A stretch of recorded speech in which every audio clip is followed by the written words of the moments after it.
এটা একটা মারাত্মক বিপদ ডেকে নিয়ে আসবে আমাদের সমাজে। ইন্ডিয়ান মিডিয়া জানে কিভাবে একটা মিথ্যাকে বারবার বলতে বলতে সত্য হয়ে যায়। সেনাবাহিনী প্রধান শফিউল্লাহরে শেখ মুজিব বারবার বলতেছেন আমার বাঁচা, আমার বাড়ি অ্যাটাক হয়ে গেছে। শফিউল্লাহ 2.5 ঘন্টা সময় পাইছে, বারবার বলছে স্যার আমি দেখতেছি, কাউকে পাঠাতে পারে নাই।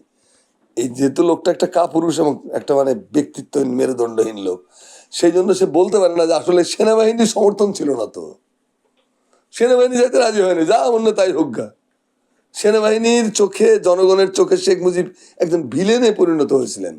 ইরানের আয়াতুল্লাহ খোমেনি, আমি তাকে সবসময় সম্মানের চোখে দেখি। তিনি একটা ভয়াবহ রকমের বাজে রাজতন্ত্র উচ্ছেদ করে একটা গণতান্ত্রিক ইরানের প্রবর্তন করে, ইসলামিক ইরান।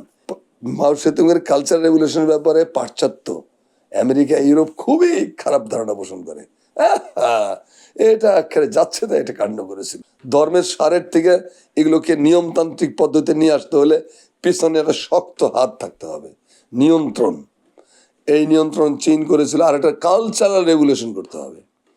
বাংলাদেশকে বাঁচাইতে পারে মাও সেতুংয়ের কালচারাল রেগুলেশনের থিওরিটা। কালচার রেগুলেশনের মাধ্যমে মাও দেখলেন যে প্রত্যেকটি প্রতিষ্ঠানের ভেতরে গিজ গিজ করতেছে আগেকার দিনের লোকজন। এরা বিপ্লবের মেজাজের সঙ্গে মিলে না, বিপ্লবের সাথে চলে না। এরা ছোট ছোট বাধা সৃষ্টি করে ডিলে করে দেয় কাজগুলোকে। নানান অজুহাত দিয়ে একটা যে কাজটা দ্রুততার সঙ্গে করা দরকার সেটাকে ডিলে করে দেয়, যেটা আমাদের দেশে হচ্ছে এখন। এইগুলো মাও সেতুং অ্যাড্রেস করে ধরলেন, চিহ্নিত করলেন। তারপরে ছাত্রদেরকে বললেন, ভ্যানগার্ডদেরকে বললেন, বিপ্লবী ছাত্র জনতাকে, যে প্রতিক্রিয়াশীলদের দুর্গে কামান দাগো, বাইর করো কোথায় কোনটা আছে। চিরুনি অভিযানের মাধ্যমে চীনের প্রশাসন থেকে, শিক্ষা ব্যবস্থা থেকে, এই বিচার ব্যবস্থা থেকে, সব জায়গা থেকে এই সমস্ত এই শয়তানগুলোকে খুঁজে বাইর করে নিয়ে এসে তাদেরকে কনসেন্ট্রেশন ক্যাম্পে পাঠায়, এগুলোর ব্রেন ওয়াশ শুরু হলো এবং দেশ বেঁচে গেল। আজকে যে চীন দাঁড়ায় আছে, মাও সেতুংয়ের কালচার রেভলিউশনের ব্যাপারে পাশ্চাত্য, আমেরিকা, ইউরোপ খুবই খারাপ ধারণা পোষণ করে।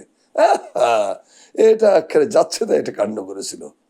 কিন্তু আমি মনে করি হ্যাঁ, তা ওই যাচ্ছেটাই কাণ্ডটুকু করেছিল বলে তুমি চীনের মাটিতে একটা দাঁতও কামড় ঢুকাইতে পারো না। এমন ভাবে চীনকে তৈরি করে দিয়ে গেছে মাও সেতুং। ছিদ্র নাই, সুতানলি সাপ ঢুকবা ওই ছিদ্রটুকুও চীন রাখে নাই মাও সেতুং। ওই কালচার রেভলিউশন জনগণের মাইন্ডসেট চেঞ্জ করে দিয়েছিলেন তিনি। মাইন্ড সেট আপটা যেভাবে থাকে ওটা চেঞ্জ করে দিলেন। চেঞ্জ করে দিয়ে তাকে বুঝাইতে পারলেন যে তোমার শত্রু কারা, মিত্র কারা, এবং তোমাকে এগিয়ে যেতে হলে কি কি করতে হবে। এখন এইটা মাও সেতুং করেছে চীনে। ইরানের আয়াতুল্লাহ খোমেনি, আমি তাকে সবসময় সম্মানের চোখে দেখি। তিনি একটা ভয়াবহ রকমের বাজে রাজতন্ত্র উচ্ছেদ করে একটা গণতান্ত্রিক ইরানের প্রবর্তন করে, ইসলামিক ইরান। ইসলাম ধর্মীয় ব্যাপার, আমি ওদিকে যেতে চাই না। আমি বলতে চাচ্ছি যে একটা গণতান্ত্রিক ইরানের ভিত্তিপ্রস্তর স্থাপন করলেন। এই গণতান্ত্রিক ইরানকে যাতে কেউ কেড়ে নিতে না পারে, সেখানে উনি যা যা করেছিলেন সেগুলো আমাদের ছেলেমেয়েরা কেন করছে না? বিচারটাকে দ্রুততর করতে হবে, রেভলিউশনারি গার্ড রেজিমেন্ট করতে হবে, ভ্যানগার্ড করতে হবে, শ্যাডো মন্ত্রিসভা করতে হবে, তারপরে মনিটরিং সেল করতে হবে। আমি কি চাই সেটা ক্লিয়ার করে গভর্নমেন্টকে বলতে হবে যে এইটা আমরা চাই। সেই চাওয়ার উপরে কাজটা হচ্ছে কিনা সেটার উপরে আবার নজরদারি করো। অর্থাৎ পুরো রাষ্ট্রযন্ত্রকে যদি একটা এই নজরদারির মধ্যে না আনা যায়, তাহলে বাংলাদেশের কপালে দুঃখ আছে। কারণ হলো যে আমি এখানে পাশ্চাত্যের সিস্টেম দিয়ে আমার চলবে না রে ভাই। আমি একটা আক্রান্ত ভূভাগে বাস করি, আমার চারিদিকে শত্রু গিজ গিজ করতেছে, আমার পেটের ভেতরে নানান ধরনের জিনিসপত্র। আমাকে তো ভদ্রতা দেখানোর সুযোগ নাই। আমি উদারতা দেখাবো কাকে? উদারতা দেখাবো আমার বন্ধুকে, উদারতা দেখাবো আমার গার্ডকে, উদারতা দেখাবো আমার গার্ডিয়ান কাউন্সিলকে, উদারতা দেখাবো বিপ্লবের যারা স্টেক হোল্ডার তাদেরকে। কিন্তু ইনিমির সঙ্গে কিসের উদারতা আমার? ইনিমির সঙ্গে কিসের গণতন্ত্র? ইনিমির সঙ্গে কিসের মানবাধিকার? মানবাধিকার মানবো আমরা। আমরা তাদেরকে ধরে এনার গাছে লটকাতে চাচ্ছি না, কিন্তু তাদেরকে ক্ষমতা পাওয়ার হাউসগুলোতে উৎখাত করতে হবে। উৎখাত করে তার সিস্টেম অনুযায়ী কিউবাতে যেটা ফিদেল কাস্ট্রো করছিলেন, 15 মিনিট 20 মিনিটের একটা বিচার। এই লোকরা ধরা নিয়ে আসা হলো, বলো তার বিরুদ্ধে কি কি অভিযোগ। 30 জন বললো যে স্যার এটা তার বিরুদ্ধে আমাদের এই অভিযোগ। ওকে, আচ্ছা, এটা একটা সত্যতা যাচাই করো। 15 মিনিটের মধ্যে বিচার শেষ, তোমার আত্মপক্ষ সমর্থন করো। দোষী সাব্যস্ত হয়ে গেলে সোজা ফায়ারিং স্কোয়াড। এত পুতুপুতু করার কিছু নাই। এখন আজকের পৃথিবীটা অনেক বেশি গ্লোবাল ভিলেজ বলা হয়, এটা হলো মানে নেটওয়ার্কের মধ্যে চলে গেছে সব। আজকের পৃথিবী হয়তো কিউবার ফর্মুলা হুবহুব অনুসরণ করা যাবে না, মাও সেতুংয়ের পদ্ধতিও হুবহুব অনুসরণ করা যাবে না, আয়তুল্লাহ খোমেনির পথও হুবহু নেওয়া যাবে না, কিন্তু ওর থেকে স্পিরিট নিতে হবে। না নিলে বাংলাদেশের বিপ্লব একদম 15ই আগস্টের পরে, 15ই আগস্টের যারা নেতৃত্ব দিয়া কাজটা করলেন তারা কতগুলো বড় বড় মিস্টেক করেছিলেন। 1 নম্বর মিস্টেক হলো যে শেখ মুজিবকে হত্যা করলেন, উৎখাত হলো। বেসিক্যালি ইট ওয়াজ আর্মি কু, এটা কোনো ব্যক্তি বিশেষের ব্যাপার ছিল না, পুরো আর্মির সাপোর্ট ছিল, নইলে এটা করলো কেমনে? সেনাবাহিনী প্রধান শফিউল্লাহরে শেখ মুজিব বারবার বলতেছেন আমার বাঁচা, আমার বাড়ি অ্যাটাক হয়ে গেছে। শফিউল্লাহ 2.5 ঘন্টা সময় পেয়েছে, বারবার বলছে স্যার আমি দেখতেছি, কাউকে পাঠাতে পারেনি। এই যেহেতু লোকটা একটা কাপুরুষ এবং একটা মানে ব্যক্তিত্বহীন মেরুদণ্ডহীন লোক, সেই জন্য সে বলতে পারে না যে আসলে সেনাবাহিনীর সমর্থন ছিল না, তো সেনাবাহিনী যাইতে রাজি হয়নি, যা অন্য তাই হোক গা। সেনাবাহিনীর চোখে, জনগণের চোখে শেখ মুজিব একজন ভিলেনে পরিণত হয়েছিলেন। তো সেরকম একটা ভিলেনের হাত থেকে বাংলাদেশকে এই 15ই আগস্টে যারা ফ্রন্ট ফাইটার ছিলেন তারা উদ্ধার করলেন। উদ্ধার করে তারা কি করছিলেন? মিস্টেক দি গ্রেট। ওই শেখ মুজিবের মন্ত্রিসভার খন্দকার মোস্তাক রায়না মধ্যে বসাইছে, চেয়ারে বসাই দিছে। আর যে মন্ত্রিসভা গঠিত হলো, সেই মন্ত্রিসভার সমস্ত সদস্যের মধ্যে 27 জন শেখ মুজিবের ক্যাবিনেট থেকে ডাইরেক্ট বসাই দিছে।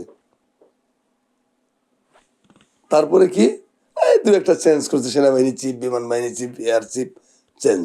আর তো সব আওয়ামী লীগের রয়ে গেল, পার্লামেন্ট রয়ে গেল, মালিক উকিল রয়ে গেলেন স্পিকার। মালিক উকিল সাহেবের মাধ্যমে পাস করানো হলো যে শেখ মুজিব হত্যাকাণ্ডের বিচার করা যাবে না।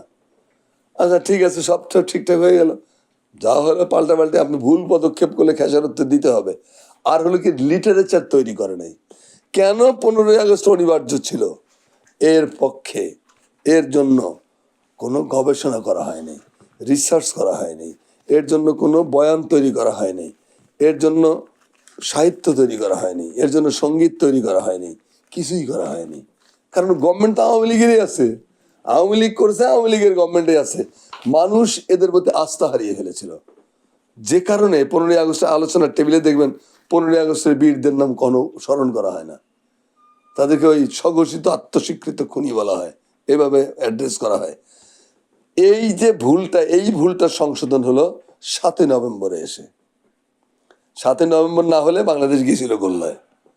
7ই নভেম্বর এই সমস্যাগুলো থেকে অতিক্রম করে আওয়ামী খপ্পর থেকে দেশকে মুক্ত করলেন। তারা কিন্তু কোনো ভুল করে নাই। তো সেই জায়গায় আমাদের এখানে যেটা হচ্ছে, এখানে এই মিস্টেকগুলো হচ্ছে। 1 নম্বর হলো যে ভুল ভাল লোক চয়েস করা হয়েছে, গ্রেট মিস্টেক। 2 নম্বর হলো যে এই ভুল ভাল লোকদেরকে চয়েস করে তাদেরকে নিয়ন্ত্রণ করার জন্য, তাদেরকে মনিটরিং করার জন্য, তাদেরকে দেখভাল করার জন্য কেউ নাই। বাচ্চাগুলোর চিৎকার চেঁচামেচি করে। রাজনৈতিক দলগুলো সর্বক্ষেত্রে দায়িত্বশীল ভূমিকা পালন করছে এমন মনে করার কোনো কারণ নেই। সর্বক্ষেত্রে না, কোনো কোনো ক্ষেত্রে করছে। অল আউট প্রফেসর ইউনূসের সরকারকে তারা সমর্থন দিয়ে যাচ্ছে, এটা পজিটিভ সিগন্যাল, কিন্তু পজিটিভ জিনিস। কিন্তু বাকি কাজগুলো কি, তাদের তো অংশ নাই। আবার এটাও ঠিক, রাজনৈতিক দলগুলোকে তো অংশ নিতেই দেওয়া হয়নি। আপনি শৌখিন অ্যামেচারিস্ট কিছু মানুষকে নিয়ে যুদ্ধ করতে গেলেন, যারা সত্যিকারের ফুট সোলজার, যারা মাঠের লোক, তাদেরকে তো আপনি আনেনি, এই কাছে আসতেই দেন নাই। ফলে এখন সংকট দেখা দিলে এই সংকট সামলাবে কে? 1। 2 নম্বর, 3 নম্বর হলো বয়ান তৈরি করা, হিস্ট্রি তৈরি করা।